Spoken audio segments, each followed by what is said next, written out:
श्रीराम समर्थ. श्रोते हो, आपण ऐकत आहात श्री गोंदवलेकर महाराज यांचे प्रवचन. सुख स्वतःवरच अवलंबून आहे. सुखाचा उगम आपल्यातच आहे. ते जगाकडून मिळत नसते.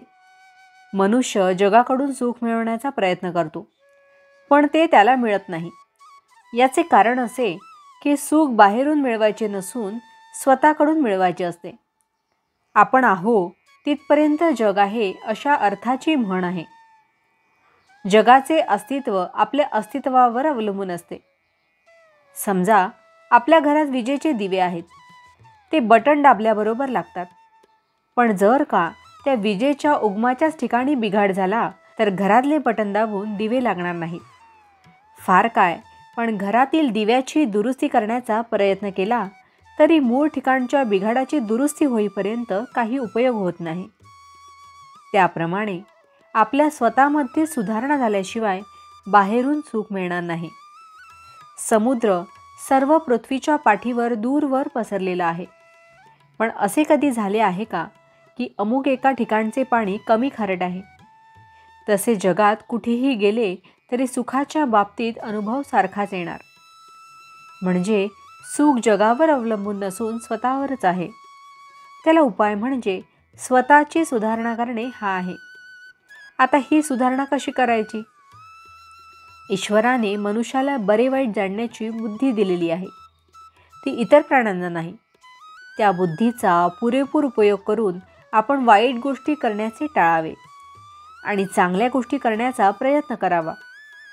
वाईट गोष्टी टाळणे प्रत्येकाला शक्य आहे, कारण त्यात कृती न करणे एवढेच काम असते आणि ते कृती करण्यापेक्षा केव्हाही सोपेच. चांगल्या गोष्टी सर्वांनाच करता येतील असे नाही. सारांश, सुखी होण्याचा मार्ग म्हणजे वाईट गोष्टी करण्याचे विचाराने टाळावे आणि चांगल्या गोष्टी शक्यनुसार करीत राहाव्या. आणि हे सर्व करताना सर्व काळ भगवंताचे चिंतन करावे. असे केल्याने सुख मिळेल. जगाकडून सुख मिळेल ही कल्पना चुकीची आहे. तुझे आहे तुझं पाशी, परी तू जागा चुकलासी. आपण स्वतः जगासारखे वागत नाही किंवा भगवंतासारखेही वागत नाही.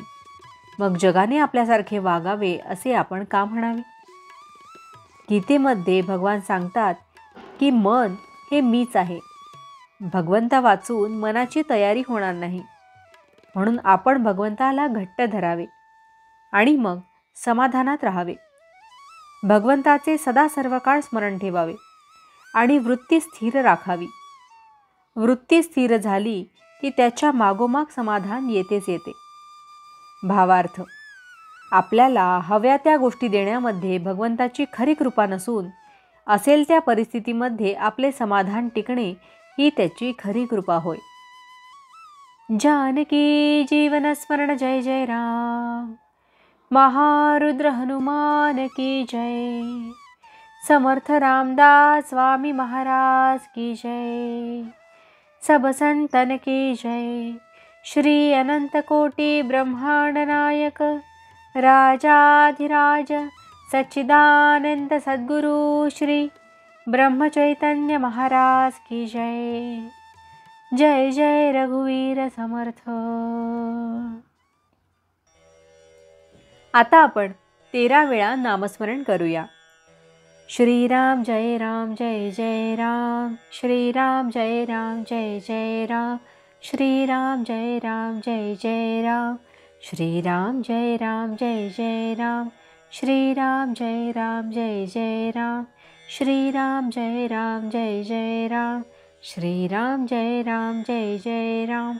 श्रीराम जय राम जय जय राम. श्रीराम जय राम जय जय राम. श्रीराम जय राम जय जय राम. श्रीराम जय राम जय जय राम. श्रीराम जय राम जय जय राम. श्रीराम जय राम जय जय राम. जय श्रीराम.